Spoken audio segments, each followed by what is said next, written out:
भगवान का शुक्र है ठाकुर साहब, आपकी पत्नी पूनम अब पहले से काफी बेहतर हैं।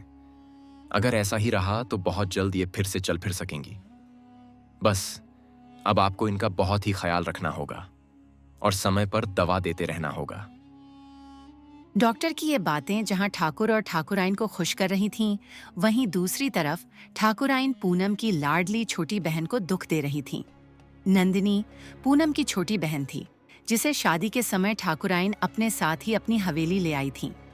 पूनम और नंदिनी दोनों ही अनाथ और बहुत गरीब थीं। ठाकुर वीर प्रताप ने पूनम से शादी उसकी नेक दिली और अच्छे स्वभाव की वजह से की थी और नंदिनी को अकेला न छोड़ने के लिए अपने साथ ले आए थे। जहां पूनम बहुत ही नेक दिल और बहुत गुणी थी, वहीं नंदिनी बहुत लालची और अपनी ही बहन से जलने वाली थी। वह अपनी बहन को ठाकुराइन के रूप में बर्दाश्त नहीं कर पा रही थी, बल्कि वह तो खुद ही ठाकुराइन बनने के सपने देखने लगी थी, चाहे उसे किसी भी हद तक क्यों न जाना पड़े। दीदी, कुछ भी हो, अब मैं तुम्हें और ज्यादा बर्दाश्त नहीं कर सकती। मैं अपने सपनों को मिट्टी में नहीं मिला सकती। अब इस हवेली की ठाकुराइन तो मैं ही बनूंगी, चाहे इसके लिए मुझे कुछ भी करना पड़े। तुम्हें मेरी और वीर प्रताप की जिंदगी से जाना ही होगा, ताकि मैं तुम्हारी जगह ले सकूं। पूनम अपनी बहन नंदिनी की इन सब बातों से बेखबर थी। कुछ साल पहले एक कार हादसे में वह अपनी चलने फिरने की सलाहियत खो बैठी थी, जिसकी वजह से वह बहुत उदास और मायूस रहती। एक दिन ठाकुर वीर प्रताप उससे कहने लगा, पूनम, देखो डॉक्टर ने कहा है कि तुम पहले से बेहतर हो रही हो। मैं चाहता हूं कि तुम जल्द से जल्द ठीक हो जाओ, फिर हम दोनों विदेश घूमने चलेंगे। बस जल्दी से दोबारा चलने फिरने लगो।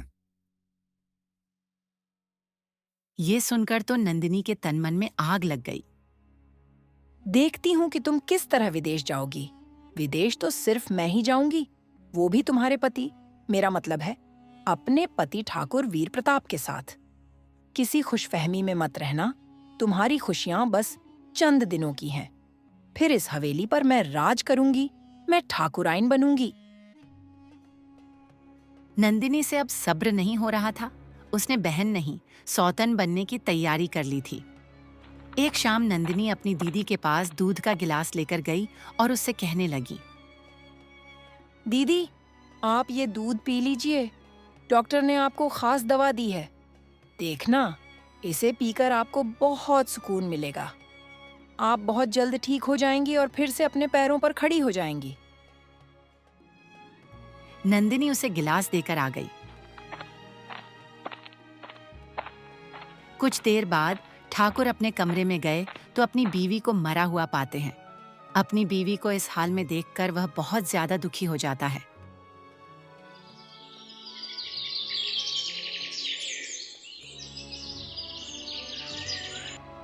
कुछ दिनों बाद नंदिनी ठाकुर साहब को बातों में फंसाकर उनसे शादी कर लेती है। अब उसकी ठाकुराइन बनने की शदीद तमन्ना पूरी हो गई थी।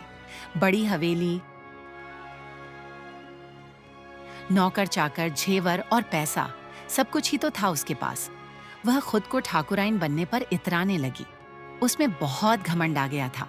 एक दिन वह ठाकुर वीर प्रताप से कहने लगी, ठाकुर साहब, मैं आपको इस दुनिया की सबसे बड़ी खुशी देने जा रही हूँ। मेरा मतलब है, मैं आपके बच्चे की माँ बनने वाली हूँ। जो खुशी आपकी दीदी आपको न दे सकी, वो मैं देने जा रही हूँ। इसलिए मैं चाहती हूँ कि आप ये हवेली मेरे नाम कर दें। आखिर मैं ही इस हवेली को वारिस दूंगी। यह सुनकर ठाकुर वीर प्रताप बहुत ज्यादा खुश हो जाते हैं और हवेली नंदिनी के नाम करने का वादा करते हैं। यह सुनकर नंदिनी खुशी से फूली नहीं समाती।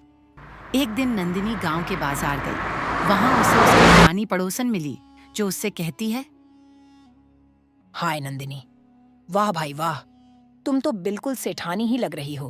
वैसे तुम्हारी किस्मत भी खूब है। कहाँ तुम पूरे गांव से खाना मांगती थी, अब देखो सेठानी बनकर इतरा रही हो। वैसे अपनी बहन का शुक्र अदा करो, जिसने मुझे तुम्हें सेठानी बना दिया, वरना तुम सारी जिंदगी ऐसे ही रह जाती। यह सुनकर नंदिनी का गुस्सा 7वें आसमान पर चढ़ जाता है। वह बिना कुछ लिए ही घर आ जाती है और सारा गुस्सा नौकरों पर निकालती है।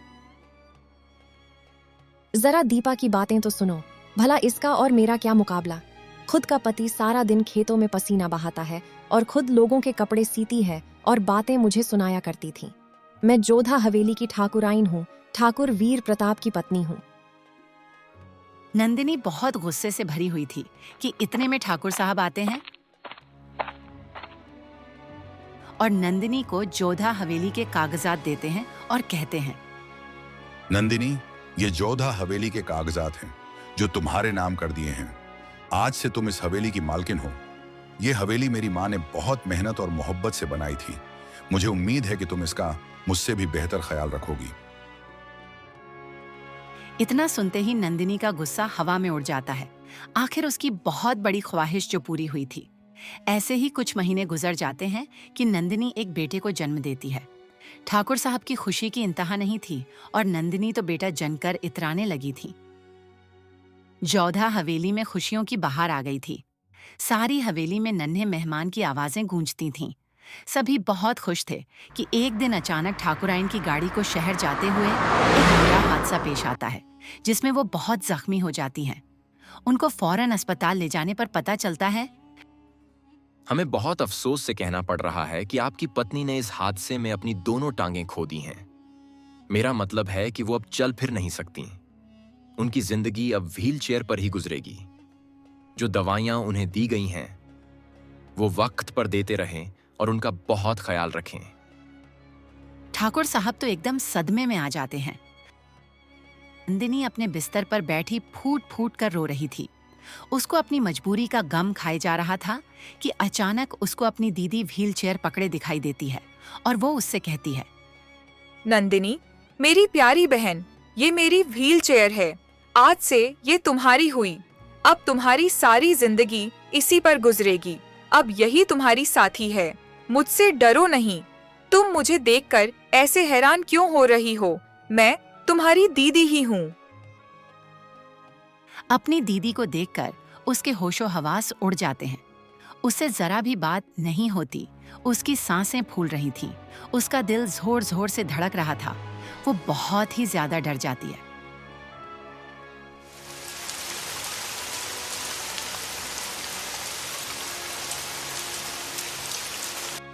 रात बहुत तेज बारिश होती है। नंदिनी को डर और दुख से नींद नहीं आ रही थी। वो बहुत ज्यादा कांप रही थी। उसके दिल की धड़कन बहुत तेज थी। वो किसी को कुछ कह भी नहीं रही थी। बस बैठी सोच रही थी कि अचानक उसको अपनी दीदी फिर से नजर आती है, जो उससे कहती हैं, मेरी बहन, इतनी रात को क्यों जाग रही हो? क्या तुम्हें नींद नहीं आ रही? वैसे एक बात बताऊं, अब तुम्हें कभी नींद आएगी भी नहीं, क्योंकि मैं तुम्हें सोने नहीं दूंगी। जो तुमने बहन होते हुए मेरे साथ किया, वो कोई बहन अपनी बहन के साथ नहीं कर सकती। तुम बहन नहीं, डायन हो। डायन। ये सुनकर नंदिनी बहुत ज्यादा रोती है। वो ये सब ठाकुर साहब को बताना चाहती थी, मगर वो कैसे बता सकती थी? वो इतनी बड़ी बात ठाकुर साहब को कैसे बताती? वो कैसे बताती कि वही अपनी बहन की कातिल है? वो कैसे बताती कि वो बहन नहीं, डायन है? सारी रात वो कभी रोकर, कभी सोचकर ही गुजार देती है।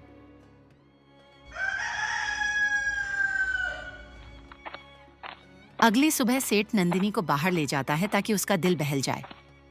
नंदिनी मायूस और खोई खोई सी बैठी थी। सेठ उससे पूछने लगा, नंदिनी, चंद ही दिनों में तुमने अपना क्या हाल बना लिया है? तुम खुश रहा करो। तुम ऐसे उदास अच्छी नहीं लगती। मैं तुम्हें खुश देखना चाहता हूँ। मैंने विदेश में अपने दोस्त से बात की है। मुझे तुम्हारे इलाज के लिए विदेश भी जाना पड़ा तो हम जरूर जाएंगे। कैसे खुश रहूं ठाकुर साहब? मेरा बेटा है जिसे अब मैं संभाल नहीं सकती। वो सारा दिन नौकरानियों के पास होता है।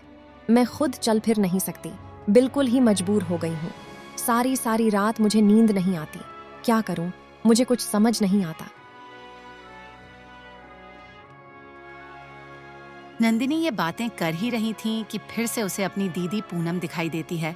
वो उससे कहती है, नंदिनी, ये तुम्हारे कर्मों का फल है कि तुम्हें सारी सारी रात नींद नहीं आती, और आएगी भी कैसे? तुम्हारे अंदर कोई ज़मीर नाम की चीज भी है जो तुम्हें एहसास दिलाए कि तुम आज बिल्कुल उसी हाल में हो जिस हाल में कभी मैं थी। मुझे तो तुमने मारकर मुक्ति दे दी थी, पर तुम्हें कौन मुक्ति देगा?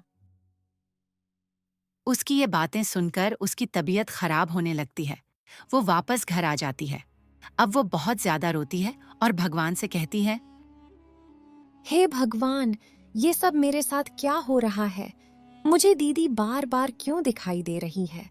वो तो मर गई है, फिर मुझे वो क्यों नजर आती है? उसे अपने पास ही रखो भगवान, अब उसे मेरे सामने मत भेजना।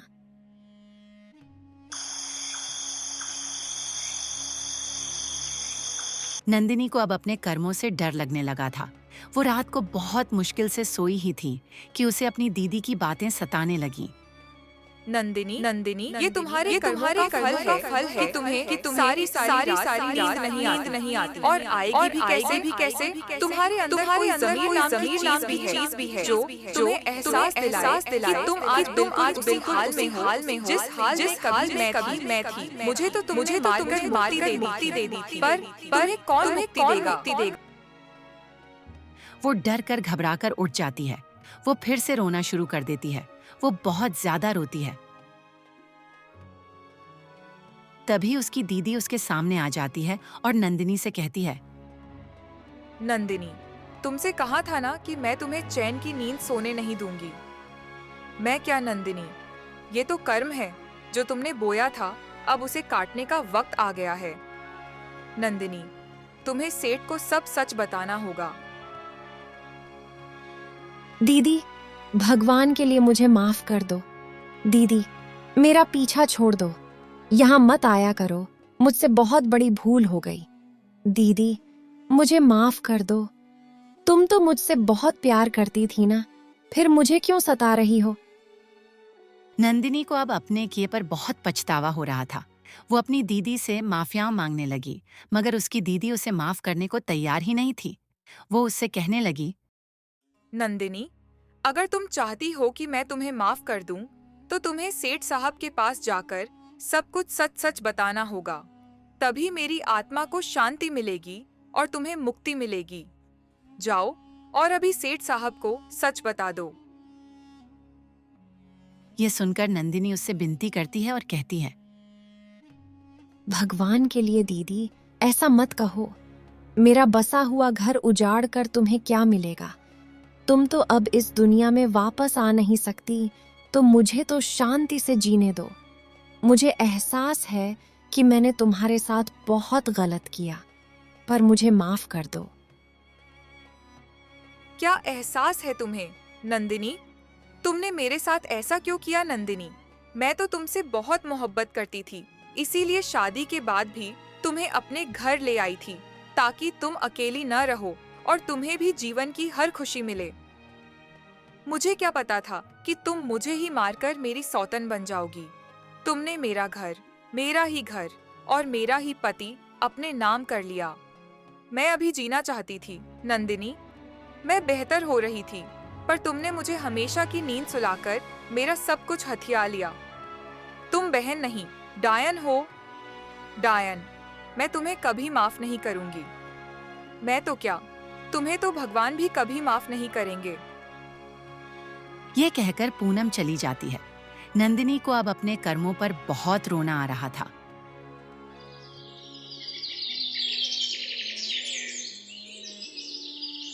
कई दिन गुजर जाते हैं। उसने खाना पीना छोड़ दिया था। वो सारी सारी रात जाग कर रोकर गुजारती।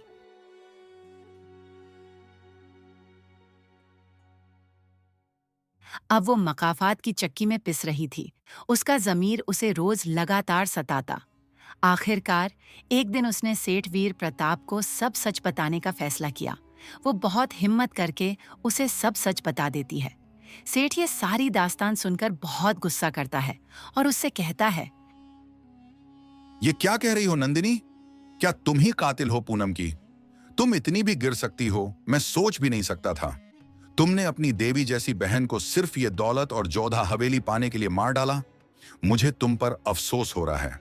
अफसोस, जो अपनी देवी जैसी बहन को लालच की खातिर झड़ दे सकती है, वो मुझे भी मार सकती है। मैं अब एक मिनट भी तुम्हें यहां बर्दाश्त नहीं कर सकता। तुम वापस वहीं चली जाओ जहां से आई थी। तुम मेरी पत्नी बनने के लायक नहीं हो। सेठ नंदिनी को वापस उसके घर अकेला छोड़ आता है। नंदिनी अब अकेली रह गई थी।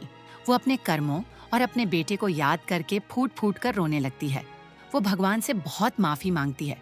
तभी उसके सामने उसकी दीदी आती है और कहती है, नंदिनी, देखो आज अपनी हालत। तुम्हें अब रहम आ रहा है। उस हवेली और दौलत के लालच में आकर तुमने मुझे जान से मारा। आज वो कहाँ हैं? वो जेवर, वो दौलत, वो शान, वो नौकर आज कहाँ गए? देखो, वो कुछ भी तुम्हारे काम नहीं आए। आज तक तुम्हें तुम्हारे अपने ही बेटे से भी दूर कर दिया गया।